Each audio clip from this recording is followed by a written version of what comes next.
Sahabat pembelajar berjumpa kembali bersama Imade Sidiasa belajar jadi guru dalam celotehan. Celoteh kita hari ini membahas LHKPN. KPK baru-baru ini mengungkapkan adanya pejabat di Kabinet Merah Putih yang memiliki harta kekayaan mencapai 5,4 triliun rupiah. Pejabat yang dimaksud adalah Menteri Pariwisata, Widianti Putri Wardana. Terungkap harta kekayaannya mencapai 5,4 triliun tanpa utang, seperti diberitakan oleh Tribun News. Nah, seperti apa beritanya mari kita simak bersama. Namun sebelumnya bagi sahabat pembelajar yang belum subscribe silahkan subscribe, like, komen dan share channel ini untuk mendapatkan celotehan terupdate.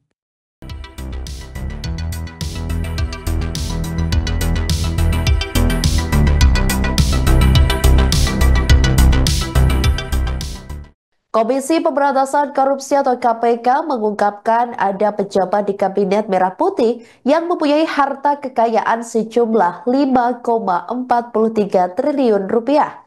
Hal itu disampaikan oleh Deputi Pencegahan dan Monitoring KPK, Pahala Nainggolan di Gedung Merah Putih KPK Jakarta pada Selasa 21 Januari 2025 malam. Pahala menyebut orang tersebut belum pernah menjadi menteri di era kepemimpinan Presiden ke-7 RI Joko Widodo. Jangan lupa like, comment, share, and subscribe. Bye-bye. Namun dalam konferensi pers tersebut, Pahala juga tidak menyebutkan nama menteri terkaya itu.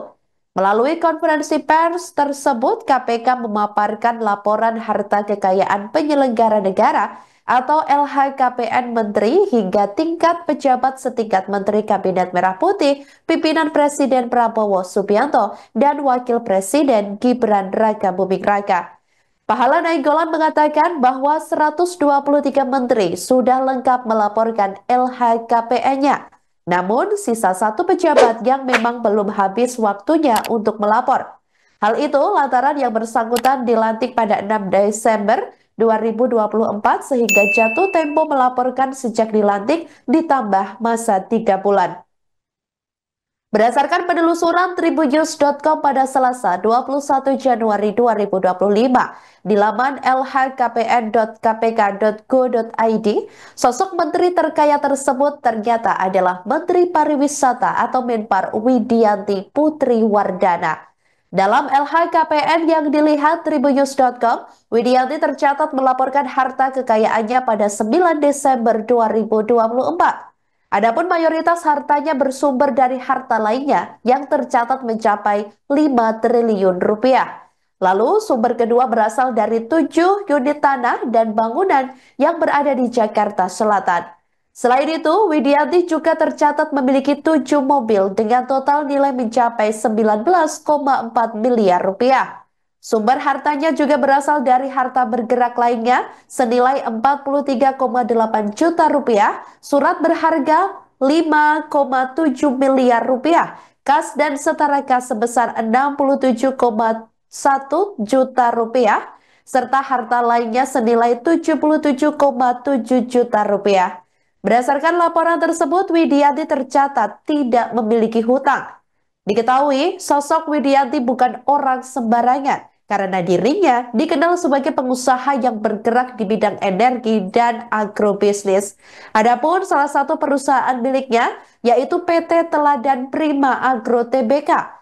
Melansir dari laman resmi situs perusahaan, disebutkan bahwa Widianti Putri Wardana menjabat sebagai komisaris PT Teladan Prima Agro sejak 2021. Ia diketahui sebelumnya menjabat sebagai Direktur PT Teladan Prima Agro sejak 2012 sampai 2021, kemudian bisnis utama perusahaan dengan kode saham TLDN ini, yakni perkebunan kelapa sawit dan pabrik pengolahan crude palm oil. TLDN melalui anak usahanya PT Daya Lestari mengolah limbah sawit menjadi bahan bakar turbin listrik atau biomasa dan menjual listriknya ke PLN. Selain berbisnis, Widianti Putri Wardana juga menggeluti aktivitas sosial.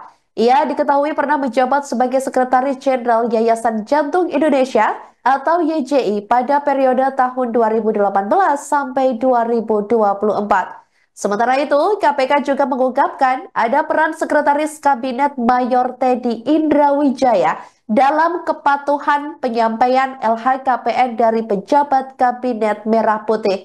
Sebelumnya diketahui, sedianya masih ada 23 pejabat yang belum lapor LHKPN. Mayor Teddy lalu menghubungi KPK untuk meminta data para pejabat yang belum melapor LHKPN tersebut. Menurut Pahala Nainggolan, setelah Mayor Teddy meminta data, para pejabat itu langsung menyampaikan LHKPN-nya ke KPK.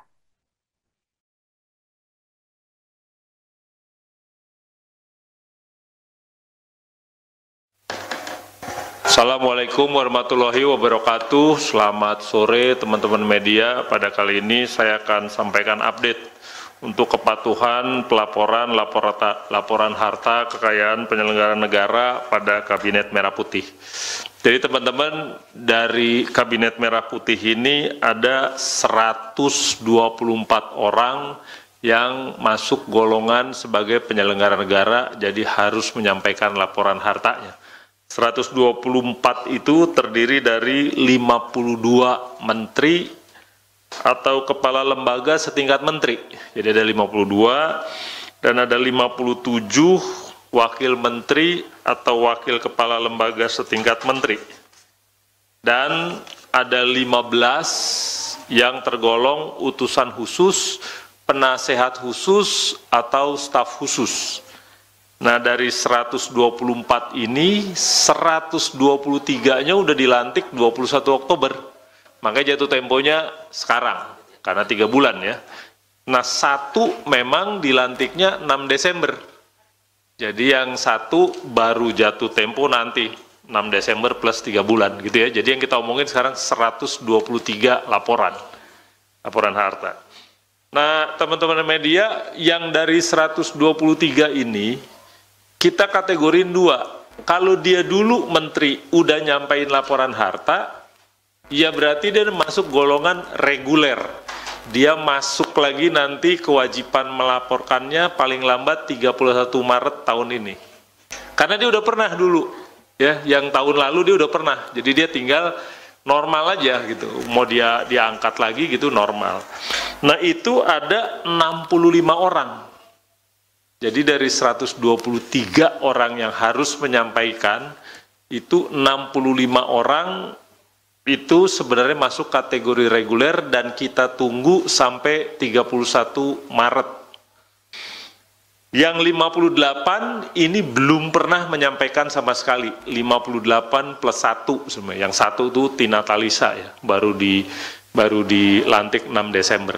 Gitu. Jadi 58 plus 1 itulah yang 58 21 Januari.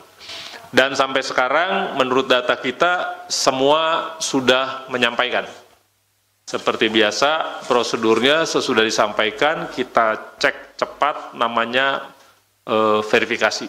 Jadi administratif aja. Berapa kelengkapan surat kuasanya udah ada belum, anak, istri, anak dalam tanggungan, istri yang bersangkutan gitu.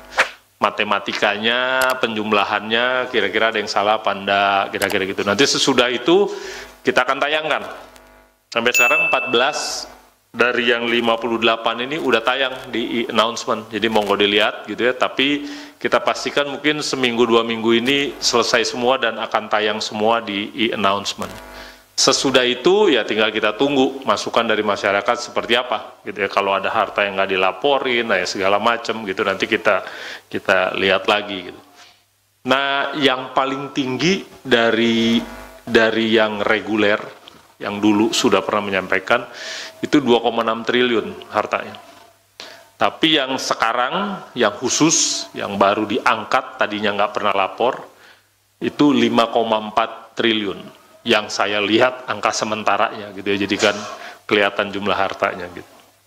Nah, rata-rata yang reguler itu sekitar 187 miliar lah. Jadi yang 65 orang yang dulu udah pernah menteri, wamen, udah pernah masukin LKPN.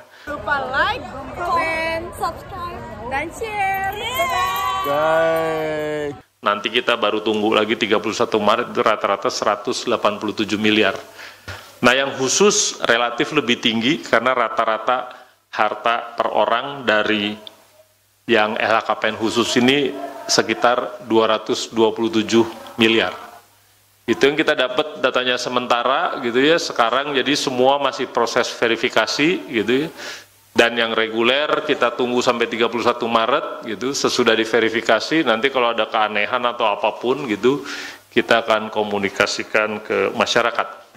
Kalau ditanya kenapa bisa secepat itu, karena sampai hari Jumat gitu masih 23 orang belum nyampein, Jumat kemarin. Padahal 1 November, jadi segera sesudah dilantik, Seknek udah ngeluarin surat edaran tuh, agar menyampaikan. Tapi Jumat juga dari Sekretariat Kabinet, Seskap ya, itu komunikasi dengan kita minta data, siapa yang belum. Itu kita sampaikan, dan seingat saya ada beberapa orang memang minta bantuan untuk pengisian gitu, jadi kita pikir internal kabinet mungkin di-enforce untuk kepatuhan gitu ya, karena Jumat masih 23, tapi segera sesudah Seskap minta gitu, kita sampaikan datanya, ini yang masih belum gitu, mungkin Sabtu, Minggu diisi, Senin gitu, sehingga hari ini kita lihat kepatuhannya 100%. Itu yang bisa saya sampaikan untuk laporan harta dari Kabinet Merah Putih.